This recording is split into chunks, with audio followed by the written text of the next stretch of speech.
Independence day special ఏమో గానీ స్కైలో flag కాదు, మ్యాప్ కనిపించింది, ఇండియా మ్యాప్. ఎంత బాగా అనిపించింది. మీకు కూడా అలా అనిపిస్తుందా? చూస్తే చూడండి. నాకైతే మన మ్యాప్ లో పై టాప్ కొంచెం పార్ట్ వచ్చేసి ఇట్లా అనిపించింది అనమాట స్కైలో. మాకు సడన్ గా అలా అనిపించింది, అందుకే వీడియో తీసుకున్నాను. ఇంకా దాని తర్వాత మేము షాపింగ్ నుంచి వచ్చేసాము. ఇట్లా నెమలికలు తీసుకున్నాను. నాకు చాలా బాగా ఇష్టం ఇవి. ఎందుకు అవి చూస్తే ఒక పాజిటివ్ ఎనర్జీ వస్తుంది. ఇంకా దాని తర్వాత ఇక్కడ ఫేక్ ఫ్లవర్స్ తీసుకున్నాము. ఇవైతే కొంచెం ఎప్పుడైనా డెకరేషన్స్ కి కావాలంటే వాడచ్చు కదా అని చెప్పి అవి తీసుకున్నాను. ఇది వచ్చేసి 250 అంట.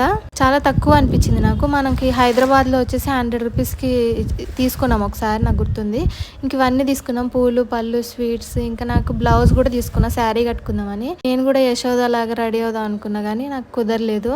ఇక్కడ కామెడీ ఏంటంటే మేము తిలకం కోసం వెళ్ళాము. చిన్నప్పుడు మనం పెట్టుకునే వాళ్ళం కదా, అన్ని కలర్స్ ఉంటాయి. అది దొరకలేదు. ఇక్కడ వైట్ కలర్ ఒక్కటి దొరికింది. ఇంకా నాది కుంకుమ నేను పెట్టుకునే సింధూర్ ఉంటుంది కదా, అది పెట్టాను. ఇంకా కవర్ చేశాను కన్నయ్యకి. ఈ షాప్ కి వెళ్తే ఇక్కడ ఓన్లీ గాజులే అమ్ముతారంటే ఇంకా నేను అక్కడ గాజులు తీసుకున్నాను. నా దగ్గర లేవని చెప్పి ఇంకా నైట్ ఇండిపెండెన్స్ డే డిన్నర్ కి వెళ్ళాలి కదా, ఇంకా పార్టీలోకి బాగుంటాయని ఇవి తీసుకున్నాను. వీడియో నచ్చితే లైక్ చేయండి, సబ్స్క్రైబ్ చేసుకోండి.